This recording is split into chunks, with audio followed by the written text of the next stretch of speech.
भारत और चीन के बीच सीमा पर जारी तनाव का अंत फिलहाल होता नहीं दिखता। राजनयिक और सैन्य स्तर पर दोनों देशों के बीच बातचीत जारी है। इस बीच अमेरिका के राष्ट्रीय सुरक्षा सलाहकार रॉबर्ट ओब्रायन ने बड़ी बात कही है। उन्होंने कहा कि बातचीत से भारत और चीन के बीच का तनाव खत्म होने वाला नहीं है। इसी बीच अमेरिका के विदेश मंत्री माइक पोम्पियो ने कहा कि चीन ने भारत से लगती उत्तरी सीमा पर 60,000 सैनिक तैनात किए हैं। पोम्पियो ने सीमा पर तनाव को लेकर चीन के व्यवहार पर उससे फटकार लगाई और कहा कि बीजिंग क्वाड देशों के लिए खतरा बनता जा रहा है। हिंद प्रशांत देशों के विदेश मंत्रियों को क्वाड समूह के रूप में माना जाता है। क्वाड देश में भारत, अमेरिका, जापान और ऑस्ट्रेलिया शामिल हैं। इन देशों के विदेश मंत्रियों ने मंगलवार को जापान की राजधानी टोक्यो में मुलाकात की। कोरोना वायरस महामारी के शुरू होने के बाद ये विदेश मंत्रियों की पहली मुलाकात थी।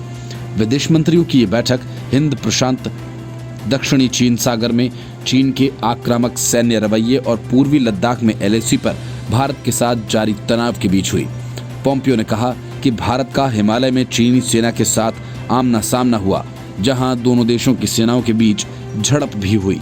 चीन ने भारत के साथ लगने वाली सीमा पर बड़ी संख्या में जवानों को तैनात करना शुरू कर दिया है। चीनी सेना की तरफ से 60,000 जवानों को सीमा पर तैनात किया गया है। उन्होंने कहा कि चीन की कम्युनिस्ट पार्टी सभी के लिए खतरा है। जब ऑस्ट्रेलिया ने कहा कि चीन को वुहान से आए कोरोना वायरस को लेकर जांच करनी चाहिए, तो चीनी कम्युनिस्ट पार्टी ने उसे धमकाया और डराने की कोशिश की। अमेरिकी राष्ट्रीय सुरक्षा सलाहकार रॉबर्ट ओब्रायन ने कहा कि इस हफ्ते की शुरुआत में यूटा में चीन पर टिप्पणी करते हुए चाइनीज कम्युनिस्ट पार्टी का भारतीय सीमा पर क्षेत्रीय आक्रमण स्पष्ट है। जहां चीन ने LAC पर कब्जा करने का प्रयास किया। चीन अरुणाचल प्रदेश को दक्षिणी तिब्बत का हिस्सा मानता है, जबकि भारत इसका विरोध करता है।